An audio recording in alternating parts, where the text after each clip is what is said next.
திருநெல்வேலி அரசு அலுவலகங்களில் விசாகா கமிட்டி முறையாக அமைக்கப்படவில்லை என்று விவரம் தகவல் அறியும் உரிமை சட்டத்தின் மூலம் வெளிவந்துள்ளது.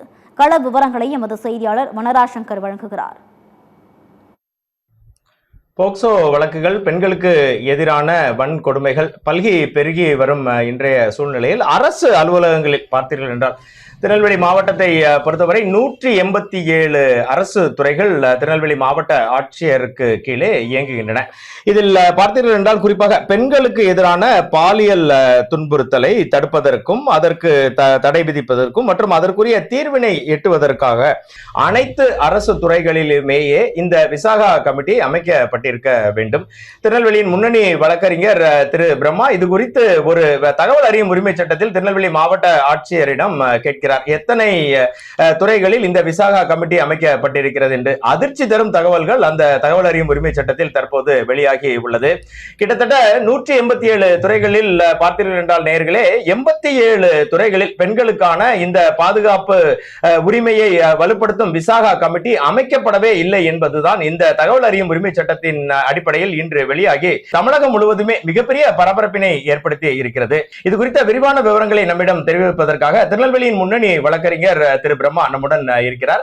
இந்த சட்டம் 2013ஆம் ஆண்டு கொண்டு வரப்பட்டு நடைமுறைப்படுத்தப்பட்ட பின்னர் கூட ஒவ்வொரு துறைகளிலும் பெண்கள் நிம்மதியாக சுதந்திரமாக பணிபுரிய வேண்டும் என்ற நோக்கில் அவர்களுக்கு ஏற்படுகின்ற பாலியல் தொல்லைகளை தடுக்கவும் அவைகளை தவிர்க்கவும் இன்டர்னல் கம்ப்ளைண்ட் கமிட்டி ICC என்று சொல்வார்கள், அந்த கமிட்டி அமைப்பதற்கு உச்ச நீதிமன்றமே உத்தரவு போட்டும் கூட 87 துறைகளில் அவர்கள் அமைக்கப்படாமல் இருக்கிறார்கள் என்று சொன்னால் அந்த 87 துறைகளில் எதுவெல்லாம் என்று பார்த்தீர்கள் என்றால் காவல்துறை இருக்கிறது, அதே சமயம் அங்கன்வாடி இருக்கிறது, அதே மாதிரி உள்ளாட்சி துறைகள் பஞ்சாயத்து இருக்கிறது.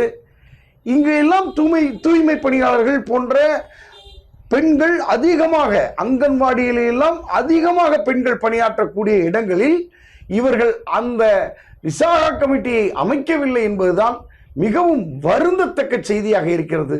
அதிலும் எத்தனை புகார்கள் வந்துள்ளது என்று கேட்டால் கூட அந்த தகவலை கூட அவர்கள் தர மறுக்கிறார்கள் என்பதுதான் உண்மையான செய்தியாக இருக்கிறது. உண்மையிலேயே திருநெல்வேலி மாவட்டம் ஓரளவு கல்வி கற்ற மாவட்டம், கல்வி அறிந்த மாவட்டம், தென்னகத்தின் ஆக்ஸ்போர்ட் என்று அழைக்கக்கூடிய ஒரு மாவட்டம். இந்த மாவட்டத்திலே இந்த நிலை என்று சொன்னால் இன்னும் வட மாவட்டங்களை எண்ணி பார்க்க முடியாத நிலையில்தான் உள்ளது. அங்கு எல்லாம் இது நடைமுறைப்படுத்தப்பட்டிருக்கிறதா என்பதே ஒரு கேள்வியாகத்தான் இருக்கும்.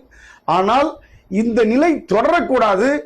இந்த அரசு இதை உடனடியாக தன்னுடைய பார்வையில் கொண்டு ஒவ்வொரு துறைகளிலும் உடனடியாக இந்த கமிட்டி அமைக்கப்பட வேண்டும்.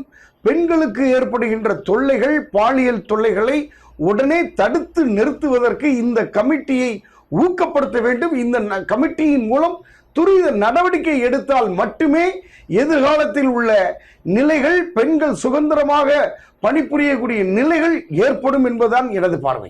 எது எப்படி இருந்தாலும் பெண் உரிமையை போற்றுவோம், பெண்களுக்கு பாதுகாப்பு அளிப்போம் என பல்வேறு முழக்கங்களை வெளிக்கொணர்ந்து வரும் தமிழக வெற்றி கழக அரசு இந்த விஷயத்தில் உடனடியாக உரிய நடவடிக்கை மேற்கொண்டு தமிழகத்தில் இருக்கும் அனைத்து அரசு அலுவலகங்களிலும் விசாகா கமிட்டி உடனடியாக அமைக்க வேண்டும் என்பதே அனைத்து தரப்பினரின் கோரிக்கையாக இருக்கிறது.